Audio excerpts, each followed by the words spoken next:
everybody. Howdy, everybody. Howdy, howdy, howdy. How we doing? Woo! Oh, thank you for your energy. All right. This is going to be a really wild session that I hope everybody enjoys. It's going to be incredibly disorganized, really fun, and I have some wonderful co-hosts who are, I think they said, well, that's clear as mud. But you know what, that's okay, because AI is changing every second right now. And the objective of this today is to actually do a workshop, and this was supposed to be 10 people, it turned into 40, and then we were like, we got to fit 110 people in to talk about AI. So we can do this. And we have some really generous folks who you're going to meet along the way who have a deep expertise in this. Those of you who've been to my sessions, they tend to get a little riley, but we do have an outcome. So the goal of this session is for this group, believe it or not, we are taking notes to actually come out with some recommendations, observations, best practices, and gaps on how Main Street is utilizing AI. It's a very US-centric term. We're in a global audience. So I'm going to also say, what is the adoption of AI in entrepreneurship? How are entrepreneurs utilizing AI in their core business, their core functions? And there's two ways to think about that. There are AI companies, right? And then there are every company on the planet should be utilizing AI right now. Those are two very different things. We are talking about the latter, okay? How are we helping entrepreneurs and the organizations who support entrepreneurs adopt AI? The global statistic right now, and this is really gonna shock y'all, and I fact-checked this a million times because people keep saying I'm wrong, which I am often wrong, but the actual adoption of critical AI tools in early entrepreneurship is only 7% right now. Oh, you agree? Oh my God. So is this what you've heard too? It's what you've seen. Okay, so practical application. So that is why we thought this session, even though there's a lot of sessions about AI, this group, we really want to figure out, why is that the case? How do we change that? What do we need? Policy, funding, partnership, education, and then the actual tools themselves. The other thing we're finding is there are so many tools for the direct-to-consumer, the individual, and there is a lot of tools, AI tools for enterprise. But the small and medium business space, we just haven't seen a dominant suite of tools come out in AI. So let me introduce myself. My name is Elizabeth Gore. I'm the founder of Hello Alice. We're a financial technology that provides equitable access to capital to small businesses. We work now with about 1.5 million small businesses on access to capital, their financial health, but we also do product rollouts for really any gap in the small business space. And so AI, we're very passionate about it. We've been in this space since we actually were birthed out of Dell Technologies 10 years ago, out of an AI machine learning lab, which we are still grateful for. So this has been in our DNA for a really long time. So I am not technical, and my co-founder thinks it's hilarious that I'm running this session. But this is not a technical session. This is, again, about partnerships, funding, education, and so on. So this is what we're going to do today. It's going to be a little bit wild. I'll be running around with all of you. We have some great leaders in the room who I will introduce in a minute. But then I need one of you at each table to be a table leader if you do not have a leader in the room or at your table. So really quick, you can't do that. Did y'all see, just did the not it thing. That's like the global sign of not it. Or the thumb or the moose head. Okay, those of you who are speaking today, raise your hands. Katie, raise your hand, please. Okay, any other table, I need someone to be a table leader. I'm going to pick you if not. So you have 30 seconds to choose. We're all adults here. Nice. I will buy you a free beer tonight if you do it. Okay, thank you. Good. All right, everybody have one? Oh, I'm your table leader. Hi. Actually, I need help. Can someone else? You have a lot of energy. You're doing it. Okay. All right. So we are breaking our topics down today. So 4 areas. And we're going to be timely, and I'm going to be calling on a whole lot of people. So the first one is the adoption topic that we just talked about. How do we ensure AI adoption with entrepreneurs? Okay? Really important.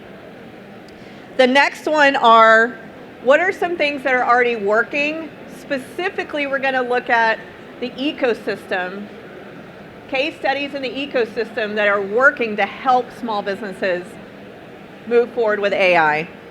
The third area is, how are we funding all of this? Are we going to look at philanthropy? Are we looking at these business owners are paying for the tools themselves? I love your hat, Bad Hair Day, so good.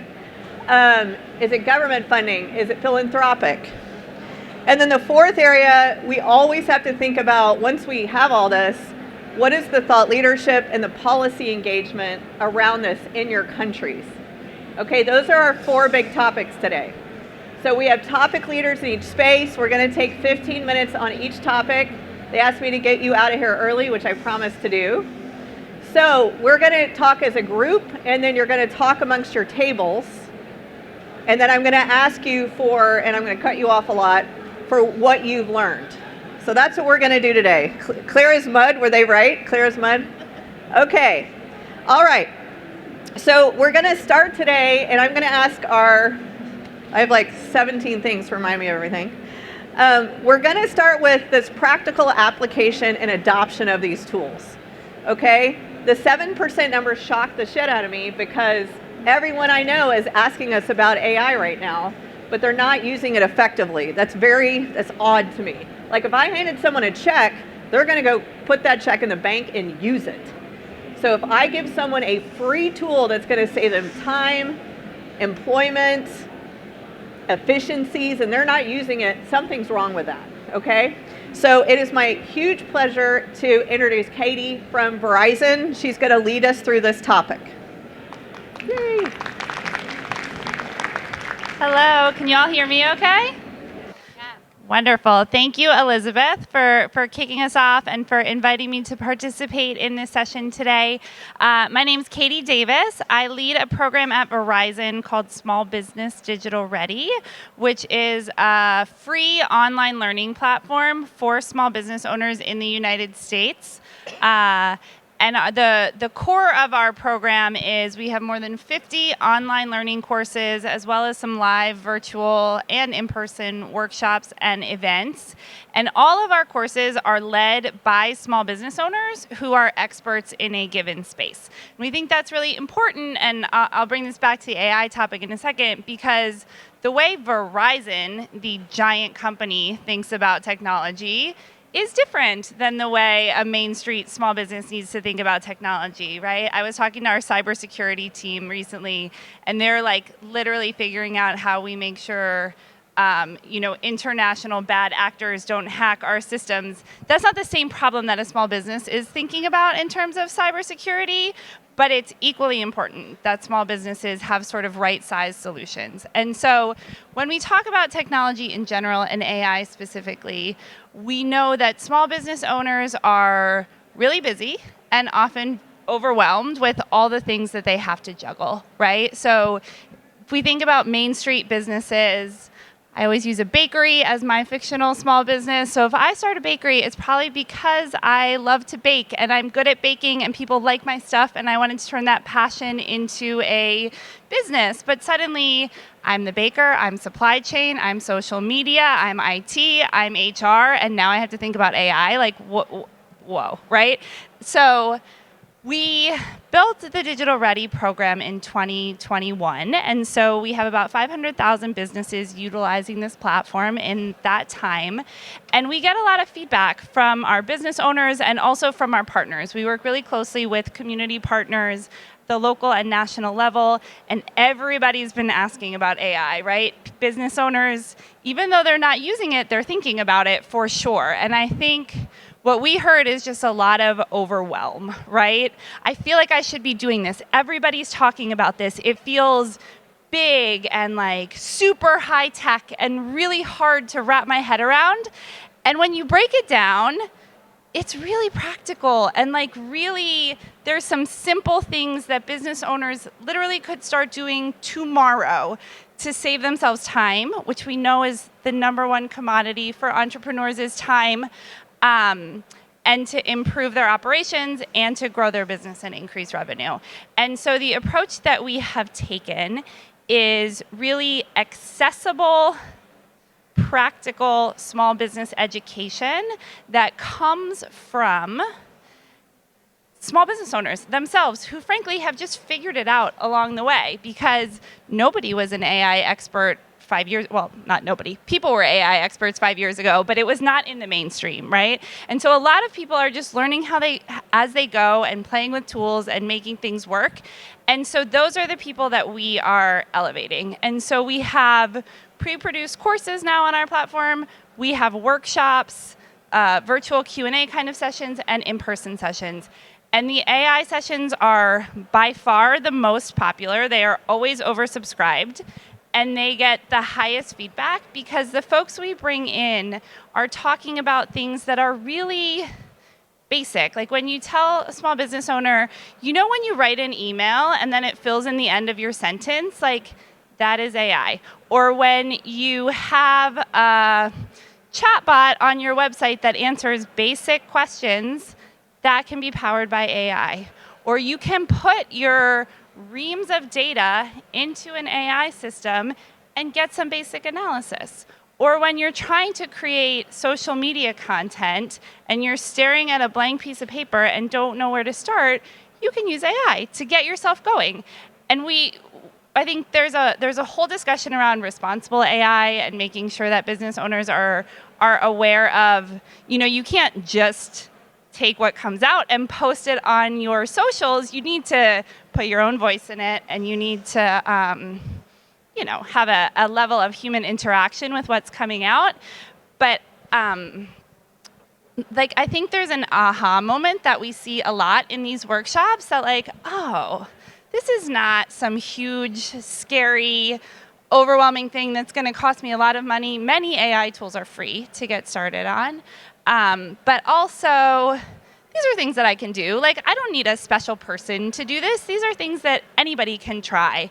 And so I just wanted to kind of start with those comments to open us up into a discussion about what you all are seeing in the communities that you're serving. And is this what you're seeing, that it's overwhelming and people don't know where to start? And I think that inertia is causing people to not start. And how can we collectively or in our own organizations put things in place to help overcome the hump?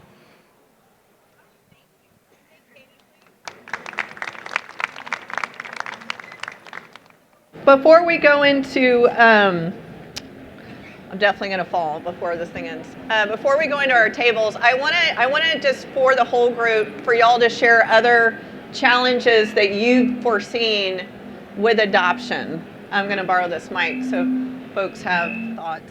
So if you could raise your hand for me on other challenges that you've seen. You were saying earlier you see it all the time. Can I ask you why? And make sure you introduce yourself. I'm Pam Hosel, and I'm the CEO of Entrepreneur Ready. We're a technology company, and we run virtual accelerators at the idea, small business, and now capital ready level. But I think there's a difference between using a tool and thinking about right now how to rapidly test and validate how you need to pivot your business model because of what AI is going to do to your industry or the niche. And I think we need to do a different upskilling for how you're going to use it as a process and system versus a strategic look back at, oh my gosh, this is what's happening in 6 to 12 months in my industry.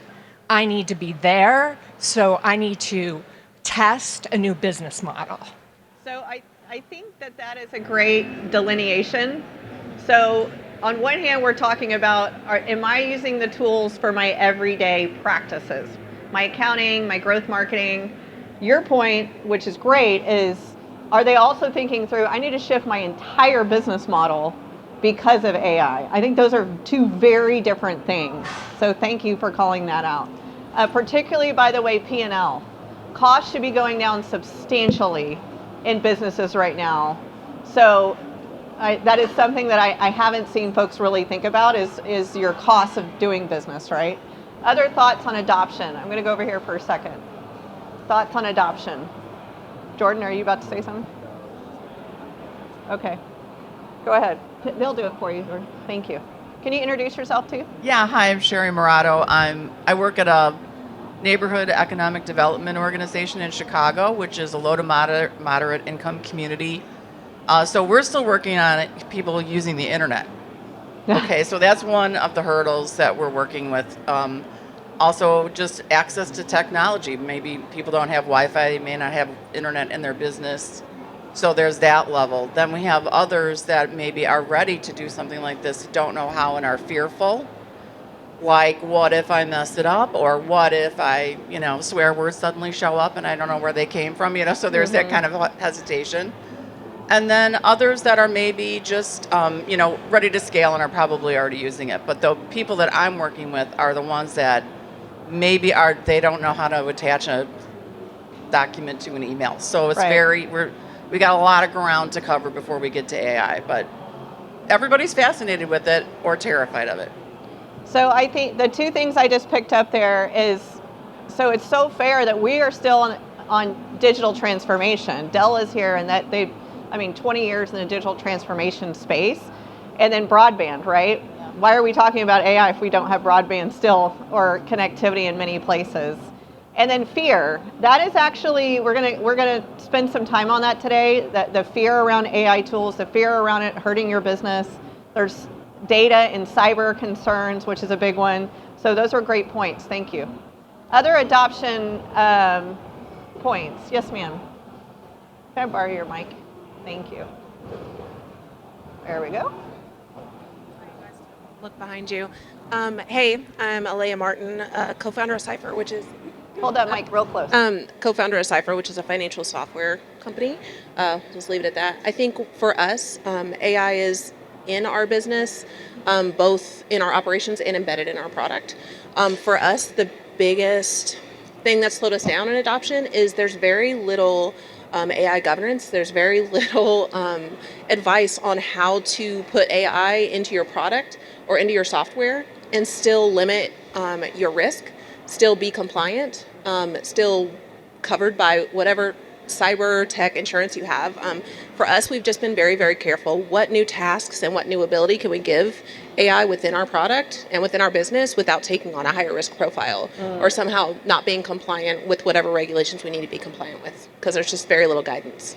So ground truth right there, right? I mean, I've gotten to know the two of you and you're very savvy on this stuff, yet you're still thinking through a little bit of what's the government, what's compliance, what's allowed, and that will come back when Sandy leads us through policy, leadership. Those are big, thank you, those are really fair points.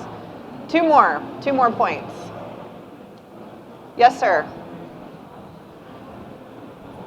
Take that over, thank you. Yeah, thank you. So I am Suleiman Konkobo from Burkina Faso.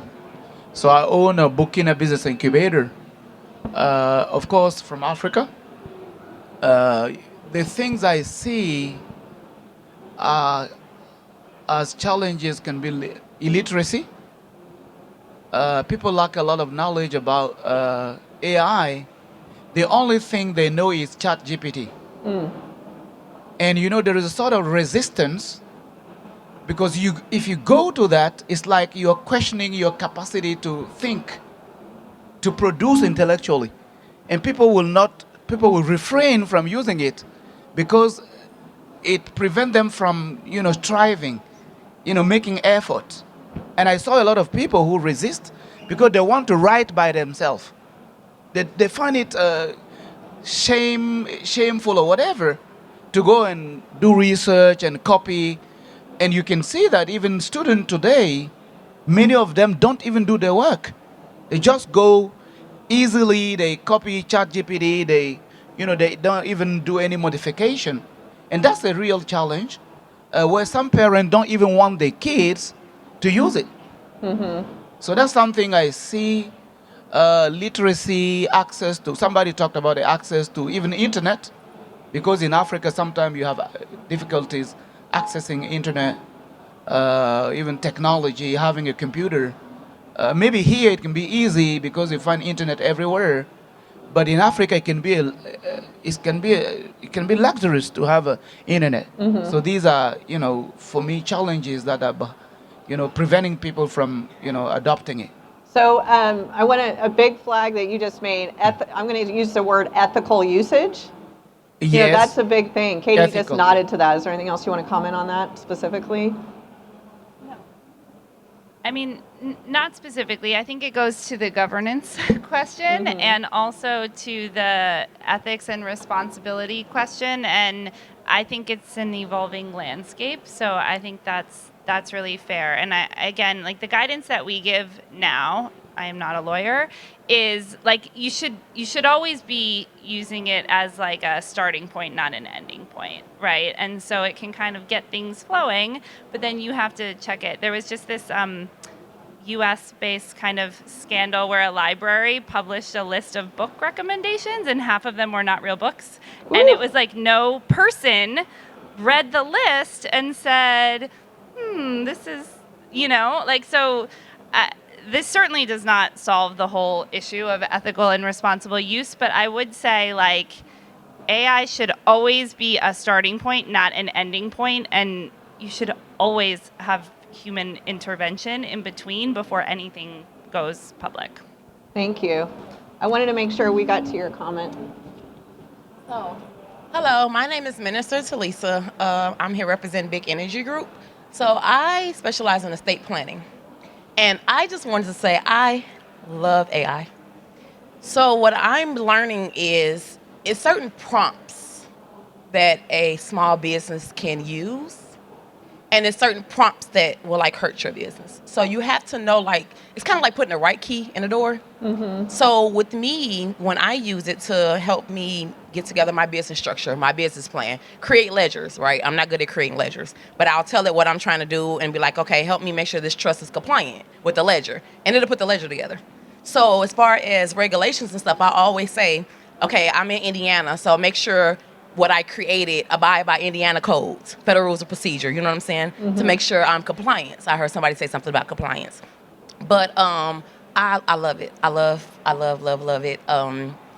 Yeah, I just have to say that. So the key codes, compliance, even if, let's just say legally, I want to send a company a notice or on behalf of a trust, right? I'm going to send a company a notice. I have it type up the legal notice for me.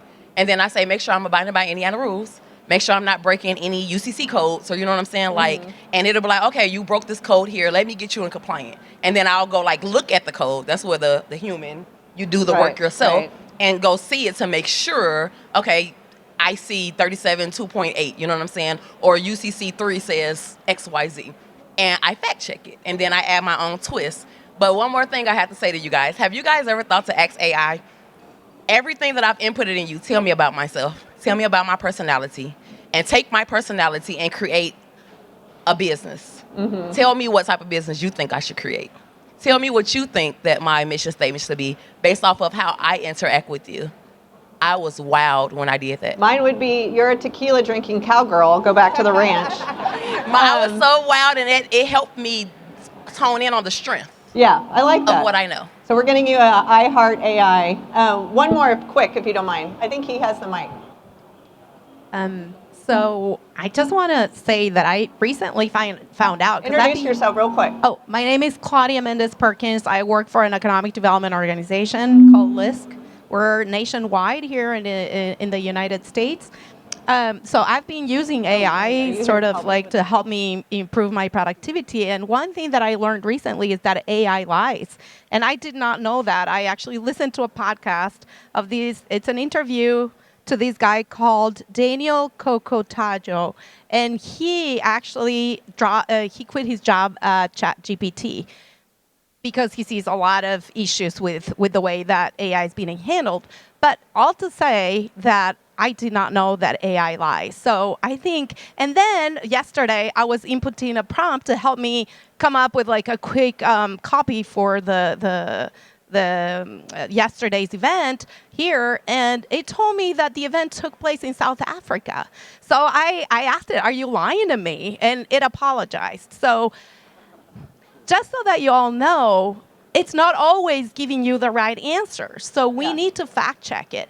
And I think that's something that we need to raise whenever we're, using AI and maybe, working with entrepreneurs and seeing how we can introduce AI. It needs to be fact checked by a human being. Thank you. So it sounds like my teenagers. It's smart, it moves fast, but it lies.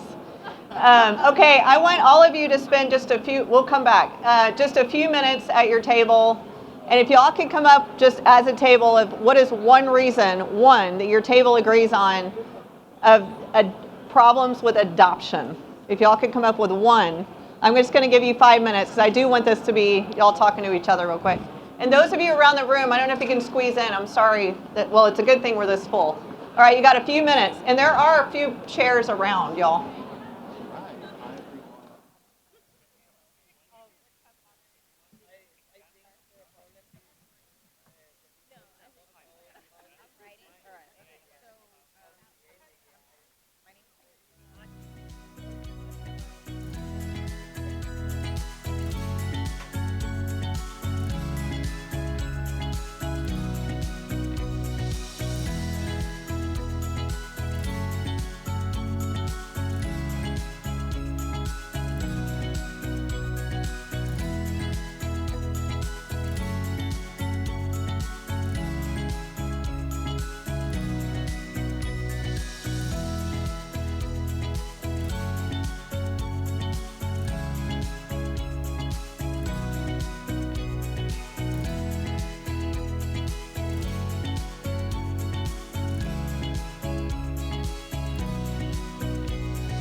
Okay. Okay, we'll do one more minute. One more minute. If y'all could have someone be ready to say what your one thing is, please.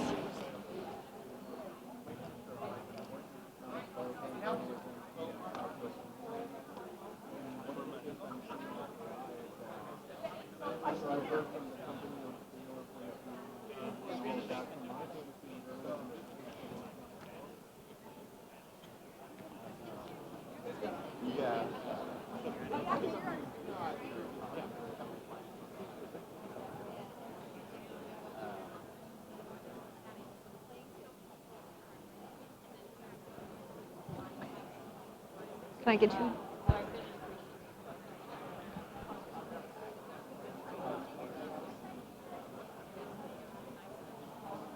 Okay, I'm going to wrap us up. Wrap it up. Okay. We're going to do this fast, okay? So, no speeches. All right, no speeches.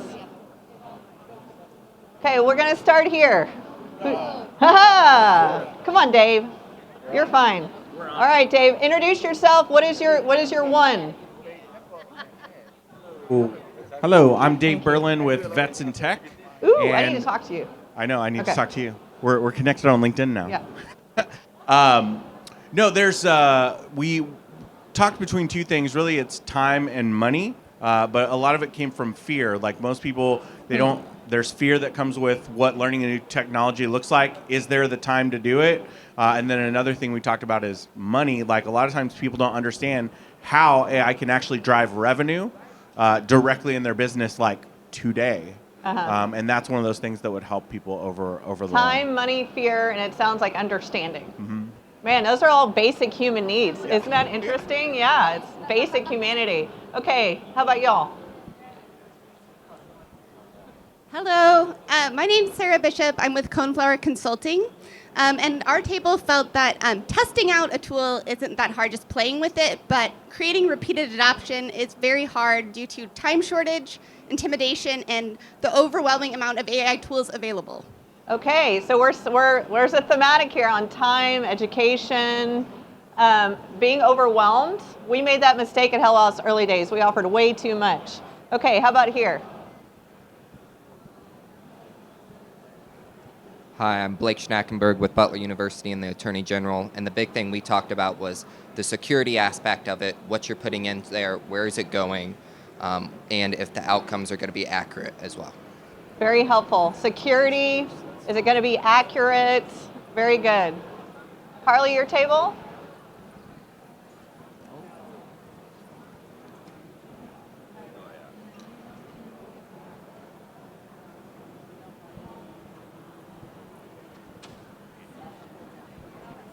Thank you. There we go. It's all right. Denicia Monet Malone. I'm going to sum all of ours up around responsibility, responsible use. We talked about the energy and environment, accessibility and readiness, trust, bias, and erasure. And I think all of those come into this category of responsible use. Responsible use. It reminds me of the gentleman saying their ethical use. It's really interesting. Sandy, your table?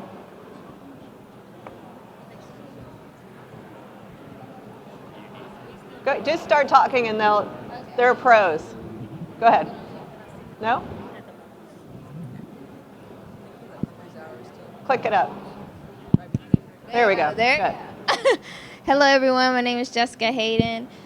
For my table group, we talked about how AI can be a cop-out, how AI can be how AI could be a little challenging, non-traditional, and the last part someone stated was how we are generating information into AI, and then eventually maybe it could be replacing all of the work and knowing everything of what we're working on, instead of us generating the content on our own. So thank you. The cop-out thing's really interesting because I heard yesterday this big talk about is humanity and being a human-facing business going to win in the end, because folks will never walk away from a human-to-human connection. I think that's super interesting. Jordan, your table? We need a mic right over here. Thank you. Here we go. Go ahead. I think we'll just quickly, like, fear and time. Fear and and that time. more time can sometimes reduce fear. But because it's so new and so disruptive, like, fear is really high because we haven't had enough time to dispel that fear and build trust. So when you're saying time, we need more time to get into this versus, okay, that's really interesting. Hello, hello. Oh, perfect. You guys are pros. Janae Gamage. Maybe we are a bunch of analysts over here. We went really deep, but it's around the knowledge gap. As an entrepreneur, we're great operators, not always the best business owners. So using these tools and actually adopting them day to day, it's hard if you don't know the task, if you're not a prompt engineer, to ask for what you need and get the answers that you need. So if AI doesn't get a little more specific, i.e. AI specifically for HVAC business owners or retail business owners, or entrepreneurs don't become prompt engineers, then there will always be that gap. I think that's super fair, and I think we are so far away from that still. Very. Everyone says AI is coming so quickly, but the actual industry specific, I'm big on the size of the business. That's a big thing that I think is missing. So I think that's a really good flag. Katie, your table? Best hat ever. You're good. Hi, I'm Erica Boyd with the E-Marie Project. So for the sake of time, we kind of like mirroring pretty much everything everyone else is saying. But a couple things that stuck out for us is the technical challenge. AI often struggles to apply what is learned in one context to a new, slightly different one known as a transferability problem. And I see that when I use AI. And this one here as well, the data shift and distribution drift. AI models can fail when the data they see in production differs from what they were trained on. This is called data set shift, and it reduces reliability. And I see that as well. Wow, reducing reliability. Yes. And transferable. I think that's really, really interesting. Thank you. Absolutely. Could you hand your mic to this table over here?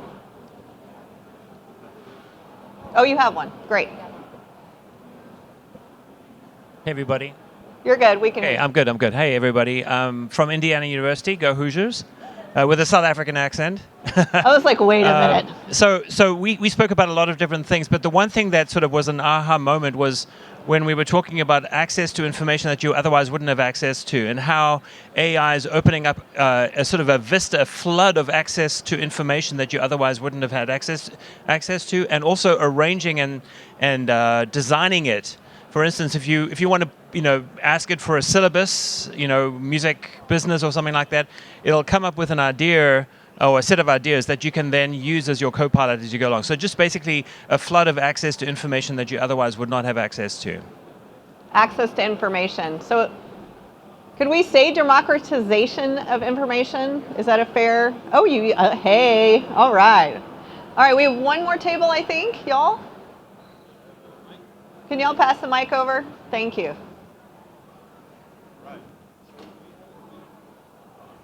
I think for me the main one was we questioned the 7% a little bit. The 7% use. We think there might be a big underbelly of users that are actually inside the companies that people don't really talk about. You don't want to really admit it. Also, we are maybe as fortunate to rise above. There's a lot of people with very nice positions here. Maybe you don't remember how it was to be an intern and have to be writing all day. You really think they're doing that by hand by now? I don't think so. So there's a lot more adoption probably going on already. Good, I like that. Thank you. The underbelly of AI. I love it. Did we get every table? Good. Okay, so we're going to move to our next topic. Let me ask a question. How many of you are founders in the room or entrepreneurs? Raise your hands. How many of you are ecosystem leaders? You lead a nonprofit, a university. Yeah, okay. So we're going to shift a little bit, and I'm really excited to have Carly Tatum here from Dell Technologies to really talk about how we are working with all of you ecosystem leaders to help your nonprofit, small business owners, and so on with the next steps in AI. So Carly?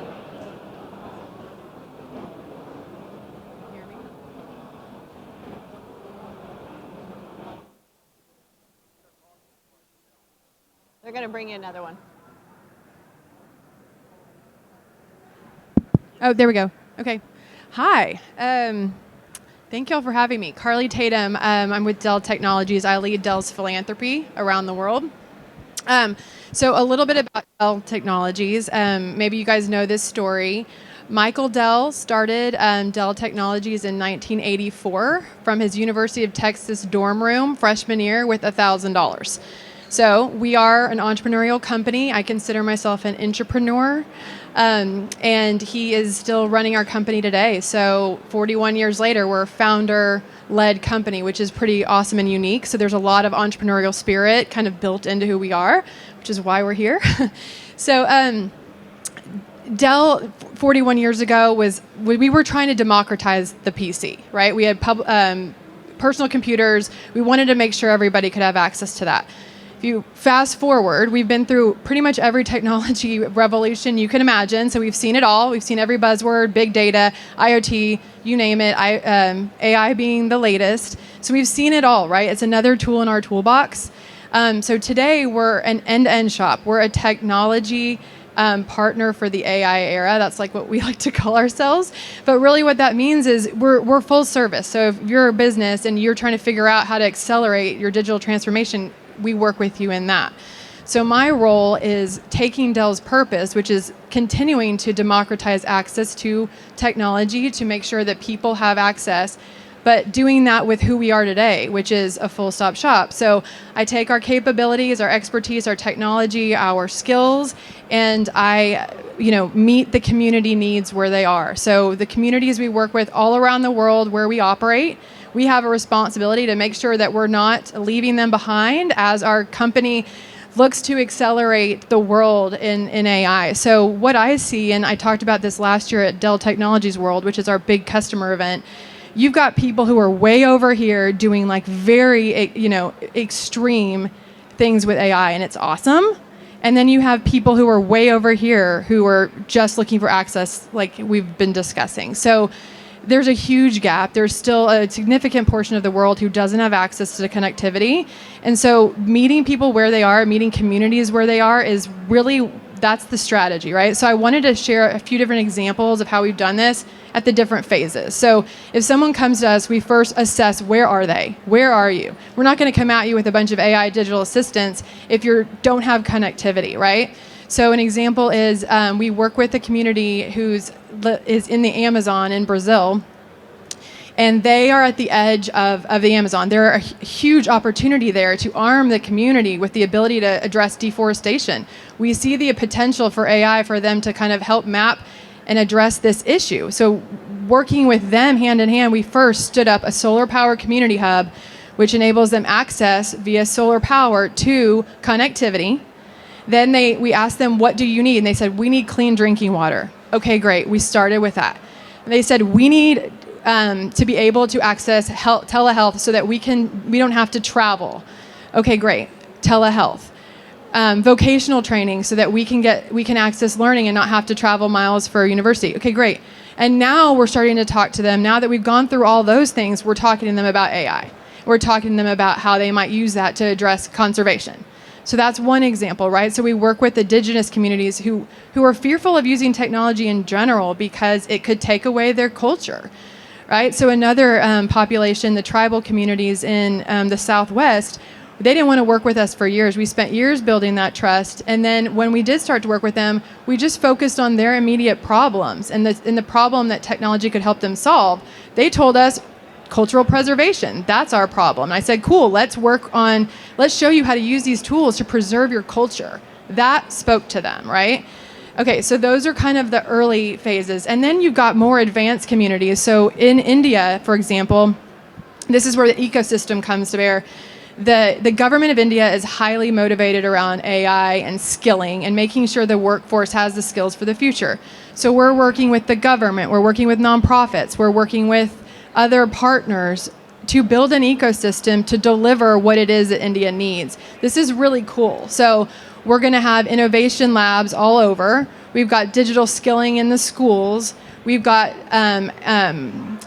hackathons going on with the schools to develop those youth entrepreneurial skills, and it's all working together as an ecosystem, policymakers, nonprofits, government, all of it, right, together. That's been highly effective, right, because you're pooling your dollars. Okay, last scenario. This is the more advanced community, right? So we have some nonprofits who are they're tech nonprofits, they're very savvy. We work with an organization, HopeWorks in Philadelphia. They're working on enabling technical skill adoption and then eventually jobs in technology fields for people who don't have jobs today. So young adults who are unemployed. We have worked with them to set up an entire back-end AI data center as well as AI PCs so that they can then run digital assistants that help these people in their organization practice their mock interview skills to then go out into the real world and practice interview skills with a human. So that was a scenario where they were having these students with great technical skills who weren't getting jobs.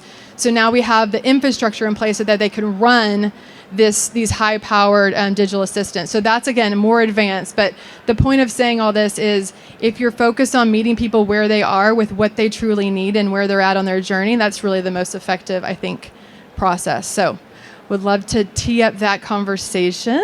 If you want to. So, as we did before, I'd love just a couple more examples before we go to our tables. And again, the whole notion here, I almost think of it as the train the trainer. So you as an ecosystem, whether you're at the university, you are running a Gen chapter, you have a nonprofit or chamber, other examples that you've seen or gaps of your organizations that are helping small and medium businesses adopt AI within your own institution. Other examples or thoughts? Yes, sir. And thank you, Carly. Hi, Go ahead. Hello. My name's Tim. I work with universities around the world on entrepreneurship teaching and training. I think a gap is just the turning around and looking at yourself. One of the common things that you see in universities is the rapid change, well, reasonably rapid by university standards, in the last 12 months of what they're teaching and how they're teaching students, but very few of them are turning around and saying, what's this actually going to do to the future of education itself? So weirdly, they're not applying their own thinking to how universities could change, how we can develop unique learner journeys for every single person in that classroom rather than a broadcast one-to-many model. And there's a lot more that can be done within the institutions that are supporting this to make them more efficient and more effective and give end learners a better experience. Great example. I mean, I'll do an admission. I'm hammering my company to use AI for our own, and then we're building AI tools. I don't use it personally. I don't use it. And so they give me shit about it all the time. And so I reflect that comment. Yes, sir. Oh. Hi, I'm Justin Onwenu, City of Detroit's Director of Entrepreneurship, help startups and small businesses. This is a counterexample, but I think cities for a long time have done things like provide technical assistance, in particular for this sort of digital divide. Get grant funding to build your website, get grant funding to get, accustomed to being in a digital ecosystem. I think we have to be more comfortable having different conversations depending on where people are in their journey. There are some business owners that may need, to get caught up on QuickBooks and on website and then on social media. But there are some business owners who I feel are frustrated that we're having that same conversation when they're ready for very specific examples on how AI can be helpful. So I think, cities, philanthropy, other stakeholders have to be comfortable with, you may be targeting 15% of small businesses in a certain ecosystem that want to take that next step, and then maybe 30% are on here's how to use and leverage social media. But I think we just need to be comfortable with, making tools and resources available for everyone, but being comfortable and recognizing that people may be at a different point in their journey. I appreciate that. That kind of goes with your comment on then there's industry, then there's stage of growth, right? This whole delineation of tools. Thank you. One more before we go to our tables. Anyone before okay, so if you guys could go back to your tables, this is a little different. What I would love is either an example or an idea of how the entrepreneur ecosystem can enhance AI for small business? So the ecosystem itself. That could be government at your table, could be foundations, universities. Okay? Is that a clear question? Awesome. Huh? How the ecosystem is helping small businesses. But what does the ecosystem need to do that? What is their charge specifically?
at 2:30.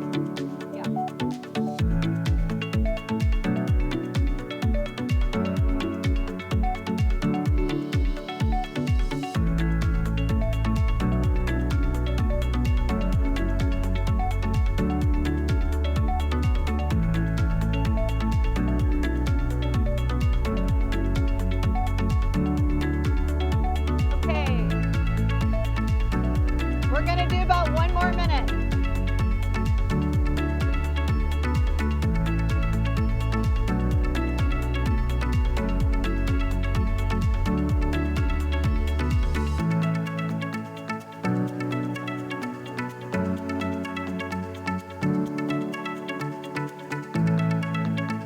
Okay, folks, one more minute.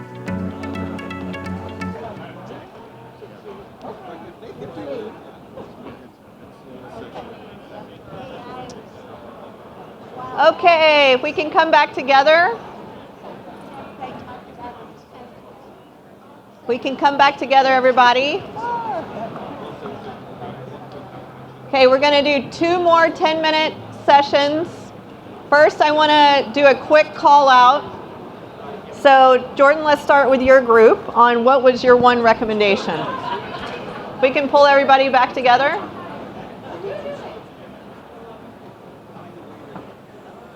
We had so many conversations. I guess we would say there's resources and training, not only for the small businesses and entrepreneurs themselves, but also the network of funders, trainers, government entities that also train and support small business.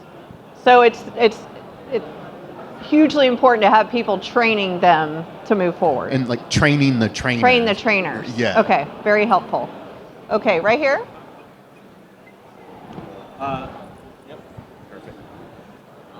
For us, it came back to that fear where people are resistant. So one of the recommendations that we came up with is find the least likely person that you think would adopt the technology. Not necessarily the oldest or the youngest, but the most unlikely. The example was at a university, take that college professor who's been in the industry for 40 years, see how they're applying it, and let them show that back, and it kind of removes that fear from the other generations of people that may have been hesitant. That is awesome. I did a TED Talk about getting my mom to buy a computer once. I love it. And that was that's the most baseline we can get. Right here? I like that a lot. Yeah, right. Thank you. All right, so 2 things. One was as a ecosystem builder, you could go to the people that actually are in your ecosystem and, let's say, survey what do you use it for, compile all that, and send that out to everybody. So that you don't need expertise in your own ecosystem, because you don't know anything about AI, but your people that are in your ecosystem do. So that's a very easy thing to do. And the second one was, ideally, you provide tools that are ready, set up to be safe and secure. Let's say you're a university, you provide a ChatGPT for a uni version. And for the business accelerator, it would be great to have one. Like my business, we run our own models, but that's not something that most can do. So it would be great if my accelerator would have done it for me, and I just pay them. So it's interesting because we all either fund, run, or are part of accelerators in this room, and that's the first time it's come up. And I do think that is really critical, is the accelerators of the world should be leading, I think, on this. So, can you 3 move here? Got one. Is that okay? You're good. Go ahead. Okay. Can you hear me? Yep. Okay. Our group talked about using a smaller language model. And I use the example of Perplexity. If you're familiar with Perplexity Pro, it allows you to do deep research, but more importantly, it allows you to upload your own documents. So if you have original documents that you've created, white papers, concept notes, journal articles, etc., you can feed it that information, and that allows it to become more tailored and curated for what your needs are.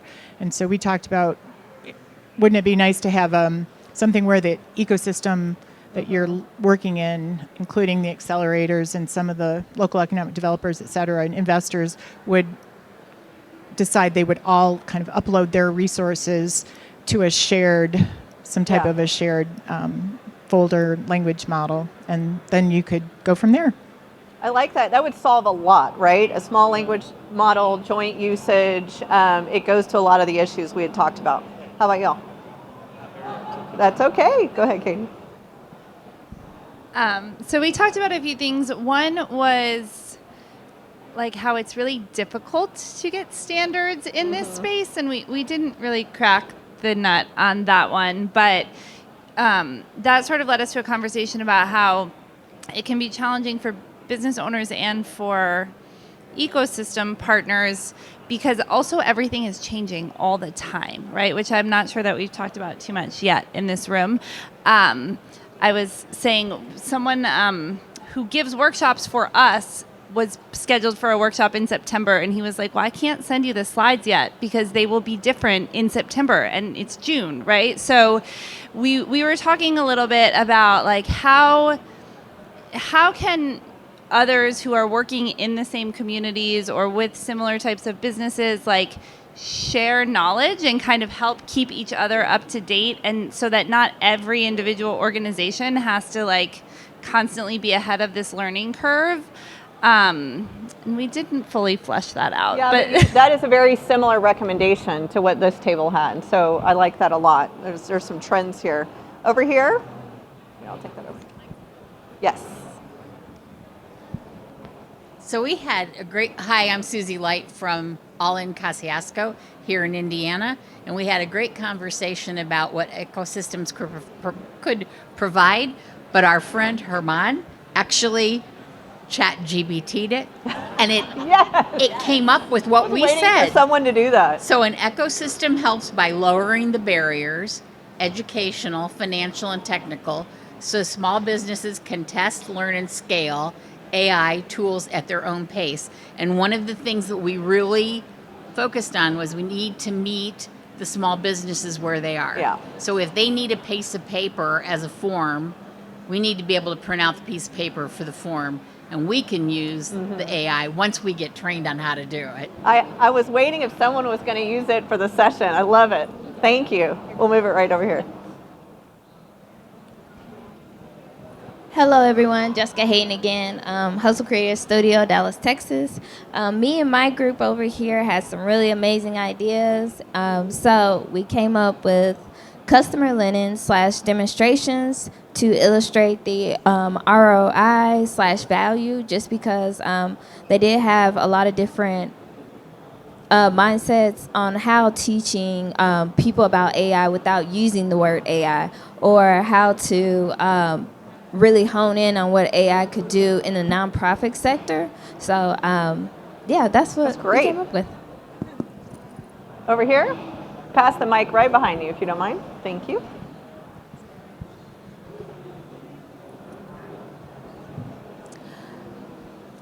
So we talked about community collaboration, career training and upskilling, and then resource what is that? Democratization. So with our career training, schools are teaching children how to become authors with AI, and thinking about how to put in those prompts and how to create storyboards and thinking about a different way of life. What did you say for community? You were community collaboration. The Tuesday lab, where government is going in and helping communities figure out how to use AI to be better, do better, think differently, and then just providing different resources of how to use AI, and not just being stagnant of oh, you plug it and you get things back, but really thinking about different ways we can utilize it to do some different things. Awesome, thank you. And I think our final table.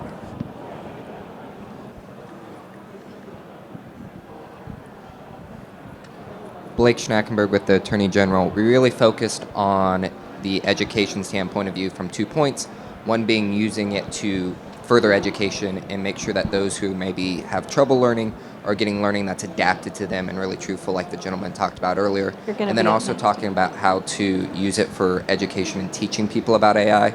So people aren't, one, fearful, but they also don't think, we find people use it thinking it's a golden ticket and it's going to do everything and solve everything. So kind of to solve both those issues. The self, say that last word, self. What was the last word you just said? It was that. Solve those issues. Solve those issues. Okay, thank you. All right, very well. So the last two key questions, how are we going to pay for all this? How is this funded? Where is the money coming from? What kind of partnerships are we funding? Is it philanthropy? Is it government? Is it private? And then we'll move into the very important close, which is policy and leadership around this. So PayPal and Jordan Medina is here, and they have been really thinking through this. They have a big study coming out next week, so I'm going to ask Jordan to kick us off in this area. Thanks so much, Elizabeth. Pleasure to be here. Jordan Medina, work at PayPal on our social impact team. A few things I want to highlight since we're on the topic of AI and small business is we do have a research study coming out next week which surveyed 1,000 small business owners in the U.S. I think something that falls in line and feels pertinent to this discussion is that about 50% of small business owners who were surveyed said they're exploring AI implementation for their business, but they're unsure where to start. They have real concerns. So the top 3 issues that are kind of holding small businesses back from adopting AI tools more strongly are security concerns around data privacy and security, resource constraints, whether that is time or financial resources to properly explore AI tools and systems, and then the third is uncertain value. So about a third aren't quite sure yet the return on investment for AI tools and systems in their business, and they're unsure, even if they were to implement AI, where to start and how that would benefit their business. So I feel like those data points really kind of echo a lot of what we're hearing in this room today, and excited for the reports released next week. If you're a part of the Gent Network, I think you all should get it. I think one thing we're thinking about at PayPal, and some themes I've heard come up here during this discussion today, is small business owners and entrepreneurs start and scale businesses, but they don't do it alone. Oftentimes they're relying on accelerator programs, they are relying on banks or financial institutions, they're relying on foundation and philanthropy, sometimes on fintech companies like Hello Alice, other times they're relying from government entities and government support. And I remember someone said at my table, like, we're still trying to get people to use the internet, right? We're still having internet connectivity issues. Someone else at my table also mentioned, I'm a funder, I work in philanthropy, and I should be telling small business owners about AI and how to implement it in their programs, but I don't even know as a philanthropist where to start, or I'm unsure of what I should be telling these small business owners. And so I think a lot of the work that PayPal is working on in partnership with Hello Alice and other ecosystem partners is how do we upgrade the infrastructure of the trainers and the providers? So whether it's the city of Detroit, whether it's an accelerator program themselves, if these are the entities and the institutions that small businesses are relying on, or that those are the first places that they're going for advice, whether it's online and or in person, I think we need to make sure that not only small business owners are AI proficient, but that practitioners in the philanthropy field, small business champions and ecosystem partners are also proficient in AI systems and tools, especially for large multinational companies like PayPal. We're not working with small businesses directly a lot of the times. A lot of the times we're relying on ecosystem partners to help reach the small business owners that we care about. And so I think it's part of our responsibility as funders and other funders in the room to think about, when we're building programs to train small business owners on AI tools and deploying AI insights, resources, trainings, how are we also thinking about up-leveling and upskilling our network of partners in the space? I think it'll look slightly different because they are the supporters and kind of ecosystem partners might not necessarily be using the tools in the same way as the small business owners themselves. But I think it should be twofold. Ecosystem partners and philanthropy should be helping nonprofits and helping cities update their own tech infrastructure through grant funding and institutional funding. And then they should also be thinking about, we are helping you upgrade your tech infrastructure. We are helping you deploy AI tools and systems within your own organizations with the goal in mind. I think it's a twofold goal. Number one, that these nonprofit partners, that these cities become more efficient and more effective internally themselves, but then they're also able to then teach those learnings and deploy what they've learned when they're helping small business owners. I really think it creates a network effect, and we can't only think about the end user. We also have to think about the bridge and the tunnels that we're using and building to get to that end user, and make sure that those systems, that how we're deploying the information, are also efficient kind of in AI tools, in AI sophistication. And then I think in order to do that, we also have to acknowledge that there's already a gap, right? That we know that whether they're accelerator programs, nonprofit organizations, municipal governments, that there already is a tech divide that exists within these own institutions, that a lot of times they're not necessarily the early adopters or the ones at the forefront deploying these tools. And so how can philanthropy use our funds to help upgrade their tech infrastructure, so that way they're better able to serve the communities that we all care about? So I'm excited to work on that with organizations like Hello Ellis. Yeah, which part?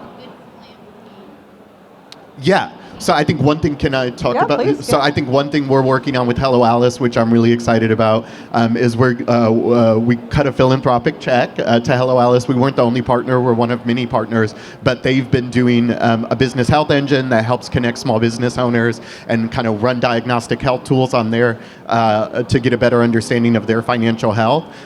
We, along with other institutional partners, are working with Hello Alice so they can employ AI agents into their diagnostic tools, and that way their diagnostic tool becomes more dynamic, more flexible, and able to serve kind of the small businesses who rely on their platform and services more effectively. And I think we're doing that and exploring similar kind of proposals from other social enterprises, nonprofit organizations, and government entities. And so I think deploying the capital to serve a lot of times, sometimes we deploy capital in philanthropy to we want to reach the end consumer, and sometimes we forget about the vehicle through which we're reaching that end consumer. And so I think making sure that some of your funding is actually going to technical infrastructure upgrades for the entity themselves, so that way that organization becomes more dynamic, more flexible, and better able to serve the end user, which are small businesses and entrepreneurs.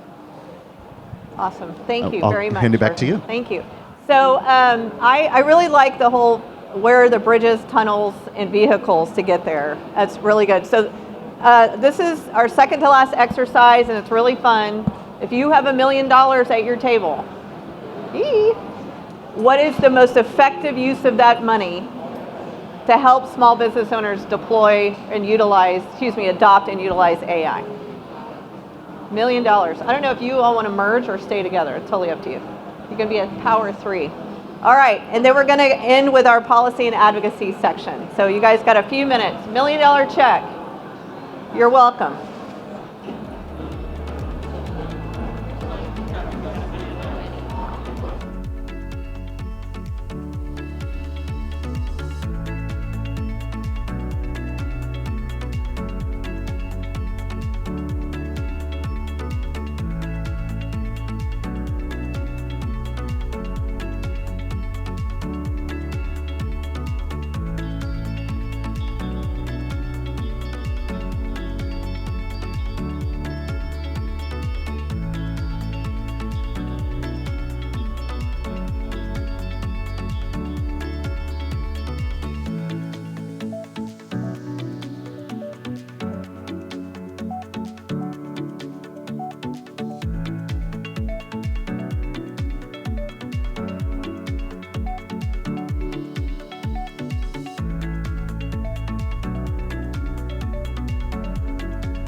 Oh, thank you.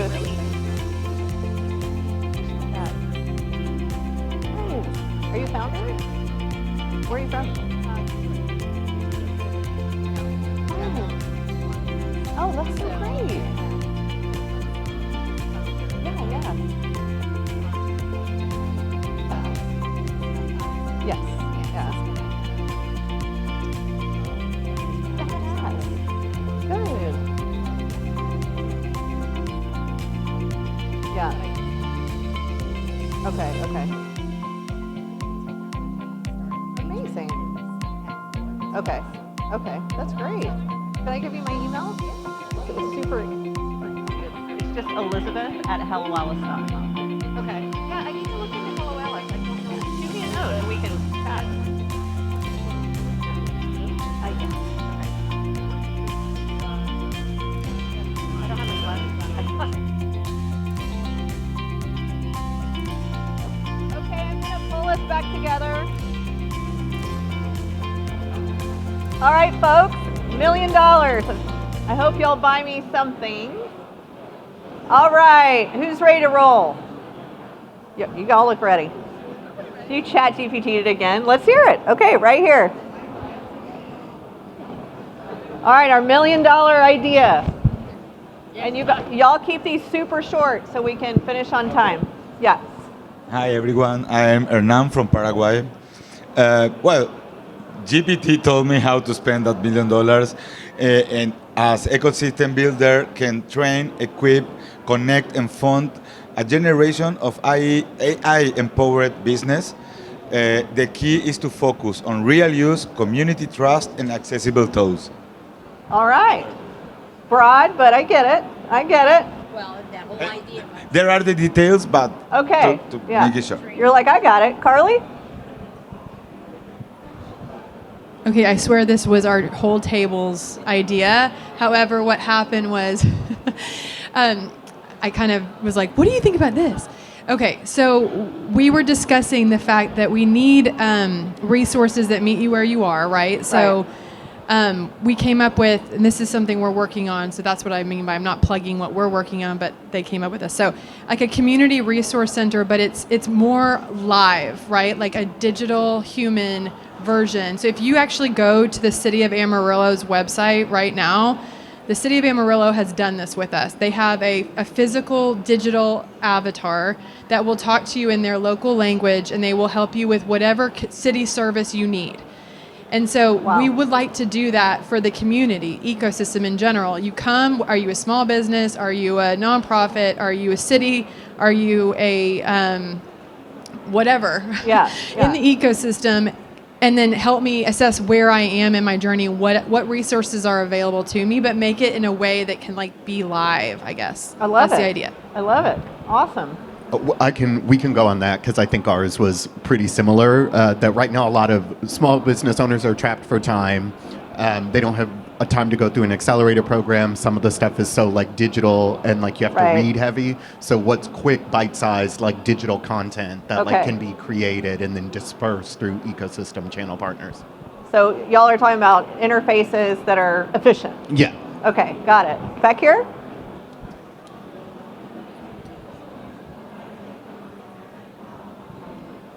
So we talked about making an online education system that really focuses on small businesses and not just kind of the general background of AI, but also how they can apply it and use it on day-to-day basis and the type of applications that would be updated on a regular basis. Awesome. Very similar stuff here. Let's see, Sandy, y'all's table? I know, combine your millions. That's 3 million on this project. Jessica. So for our table, we kind of did mimic the same thing. We have the same idea, but we do want to develop like a research component of like speaking with like top community leaders and city officials to like generate more of an idea of what they're seeing their community needs in order for us to formulate a good resource for our communities. So research-based. So it's interesting, I haven't heard a lot today about research, which is kind of interesting to me. It's like I hadn't heard a lot about accelerators. So I do think that's critical and I appreciate it. I do think there's a bit of a gap in the market on research. Kaufman used to really lead on that, and I don't know, there's a bit of a gap right now. Who's up? Go ahead. Thank you. We actually ChatGPT'd it, right? But we used hers, and it came up with a couple of things, some pillars of what a hub would look like and what the focuses are on launching that hub in phases. But then she had a great point. Well, her AI is going to give a different response from like mine. Oh, interesting. There was some interesting overlap on a few of those.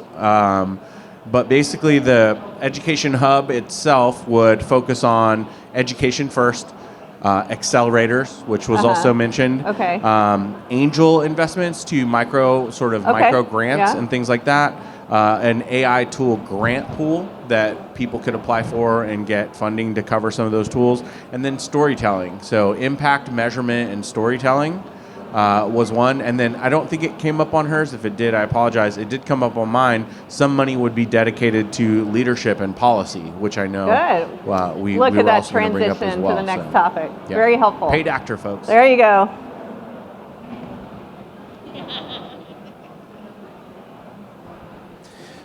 So we've been talking about the fact that there's plenty of the barriers that we discussed earlier, but they're not actually the same barriers that we've looked at with past new technologies. Like in the past, if you were a small business leader and somebody said you need to go and invest in a new server or a website or a new piece of machinery, there was a large upfront cost that would hopefully save you money in the future. This is the first time we've seen a technology that saves you money from the first day you start using it. And so actually the question isn't how do we convince people to do it, but how do we give them the mind space? So the gimmick was actually take something like, has Jordan disappeared already? Damn it, this was a pitch to PayPal. There was basically send $100 to 10,000 businesses and say, we will buy out 1 hour of your CEO's time to write an AI process to save you $10 a month. Wow. Sorry, $100 a month. That's and super in innovative. 1 year, you'll get a 12x return. So it's like giving you permission to think about this rather than the day-to-day of the business, and it's essentially a marketing campaign because they don't really need education. They just need to sit and do something with it. I really like that. That's very, very creative. I love that. Okay, over here.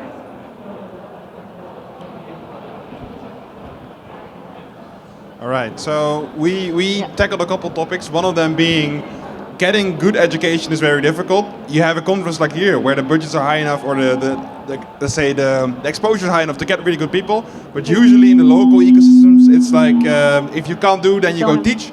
So maybe not the best people are coming to teach. So if we can use the $1 million to go get the right teachers in that are maybe actually in the field, that would be very, very helpful. Okay, next one here.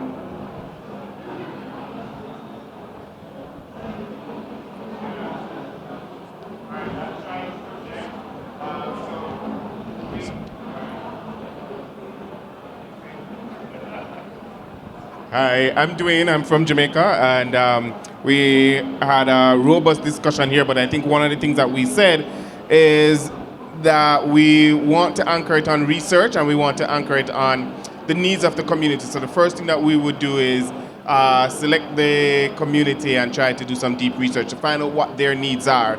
And the ABCD concept was used, asset-based community development. So we get a sense from them, what are their needs, where are they at, and then form a community from that, and then start to use some of the funds now to piggyback on what you were saying, get tools that meet their needs. So don't just send them to ChatGPT. Curate specific things that would be able to answer to what they want. And then we would use some of the money that's left to start to integrate that into the school curriculum so that the formative years they're able to not just go in there and ask for answers, but to prompt it and to utilize it in very beneficial ways that by the time they get older, they are now getting the solutions and building the solutions rather than just consuming stuff. Part of their life skills. It's definitely part of it. Right. Yeah. Thank you. And Katie, your table to finish this up.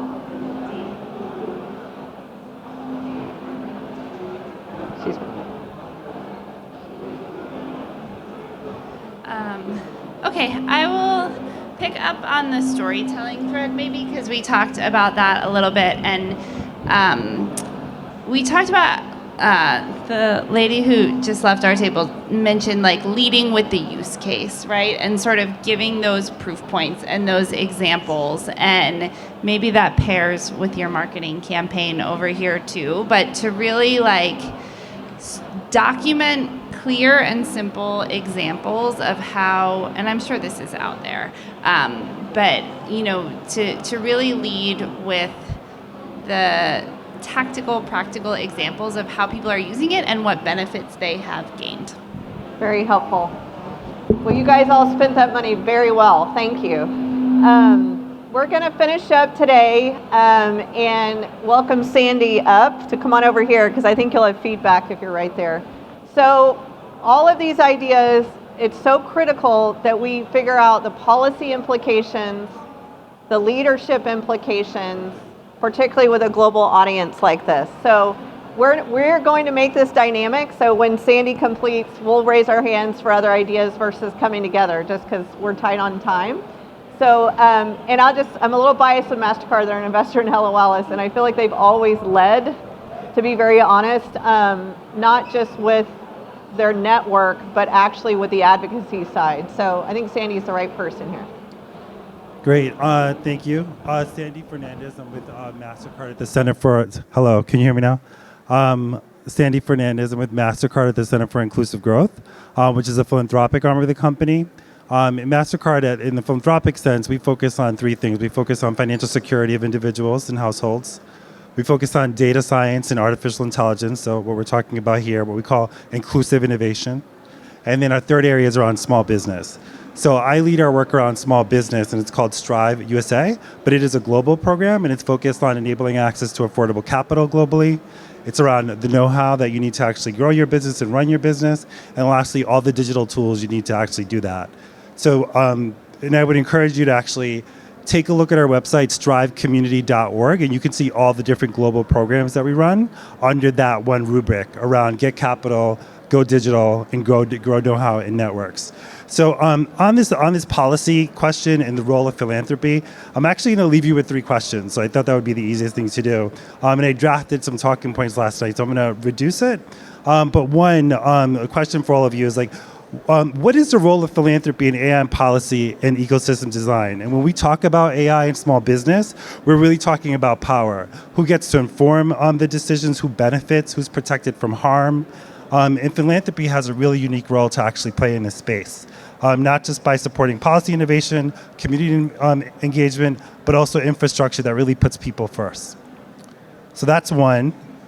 2, what are partnership models that work with philanthropy, business, and policy? And when we think of policy, a lot of the times we think about policy top down, maybe not necessarily in this room, but philanthropy can really enable a lot of bottom-up policy feedback loops. Especially from entrepreneurs who are underrepresented or underserved and left out of tech and regulatory conversations. So that's the other one. What are partnerships that work, that support and enable new thought when it comes to AI and policy innovation? And then lastly, really it's like, how does philanthropy enable the sharing of power? Not just the tools, not the ChatGPTs of the world, the perplexities of the world, but how does it actually enable the sharing of power and also be inclusive from the get-go as well? So, and that's around the democratization of AI. Who makes those decisions? Who's impacted by those decisions? How do we elevate those voices that can really help inform an inclusive ecosystem so we have proximity to the people being affected, but also to all who we are as humans as well.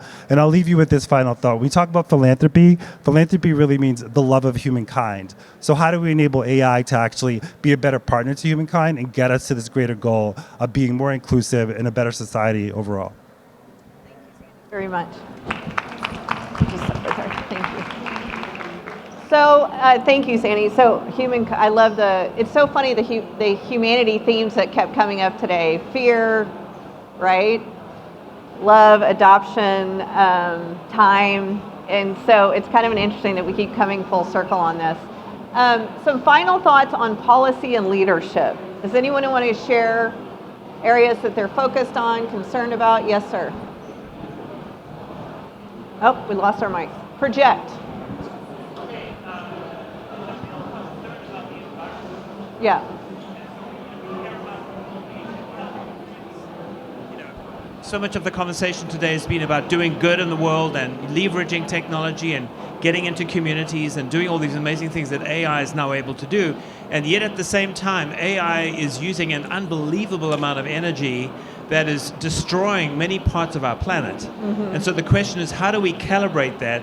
And how do we use policy as a way to intelligently and intentionally do the good things with AI, but not in a way that inadvertently destroys our planet? And this comes back, this table said a lot about governance. We talked about ethical use, right? And less than 10% in the United States of our elected officials have any kind of technical background. So I do think it's up to us. I think it's very similar in other countries. Last thought here. Sarah Bishop, Consar Consulting.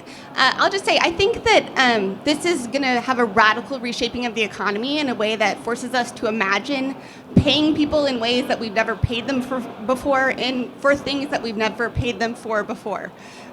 So whether that's guaranteed income or thinking about actually paying people to do things that they currently do for free, like volunteering or like that caretaking that so many people across the globe currently don't get paid for. I think it will free people up to do that, but the economy of it will only work if we create new measures for paying people for some of these things that have currently been unpaid for, that have been done for free. Very fair point. So again, we're coming back to the human beings on either side of it. Well, I want to thank you all for sticking through a very dynamic session. I want to thank Katie and Jordan and Carly and Sandy for leading us through these discussions. I hope you all will have some takeaways here. I'm going to take responsibility for writing up the thematics that we heard today. We will not associate them to any one person's name. It'll all be very positive. I'm Elizabeth Gore. If you had thematics that you saw or you heard or you think of it in the middle of the night, just DM me anywhere at Elizabeth Gore USA. And I just want to thank y'all for being part of what I think is a critical conversation. And I encourage you to just keep thinking through these themes to ensure that AI does get all the way to Main Street. So thank y'all very much. Enjoy the rest of the conference. Many of you are asking me, the main stage is on at 4 o'clock with Mark Cuban. All right, enjoy. Thank y'all so much.